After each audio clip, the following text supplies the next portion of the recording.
Did you know that recently uncovered files claim Barack Obama and his most trusted aides secretly met on Jeffrey Epstein's infamous island in the days following the 2016 election? This isn't just another wild conspiracy theory. These files, now making waves in Washington, suggest a level of coordination and secrecy that's almost impossible to believe. Imagine the outgoing president, his inner circle, and a handful of powerful insiders, all gathering far from the public eye, just as the world's attention was fixed on the incoming Trump administration.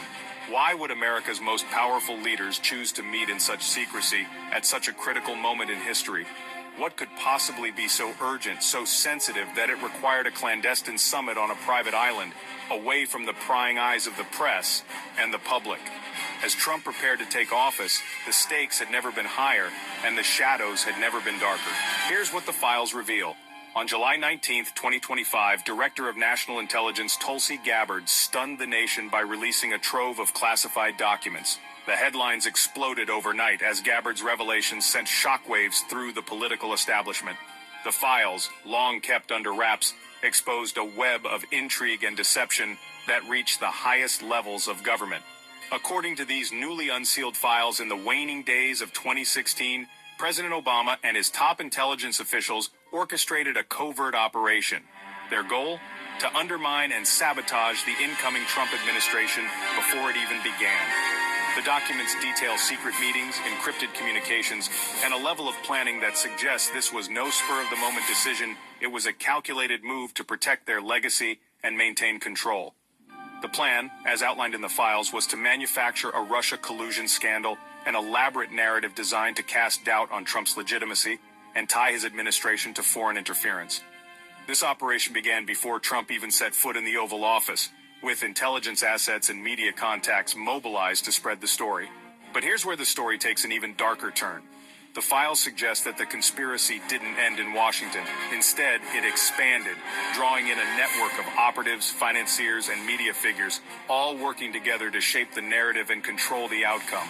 According to intercepted flight logs and decoded messages, Obama and his outgoing team didn't just stop at D.C.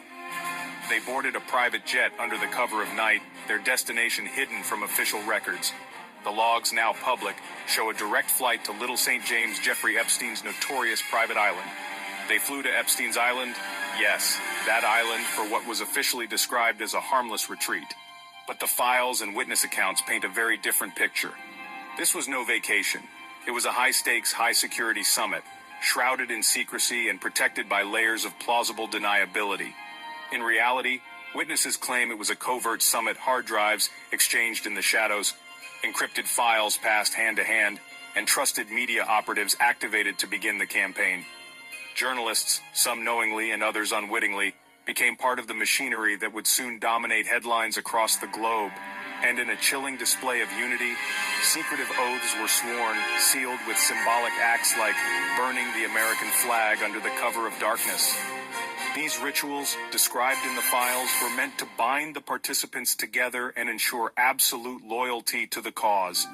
The files refer to this alliance as the Obama Pact, a secret agreement forged in the shadows, with the power to shape the future of the nation. The Obama Pact wasn't just about Trump.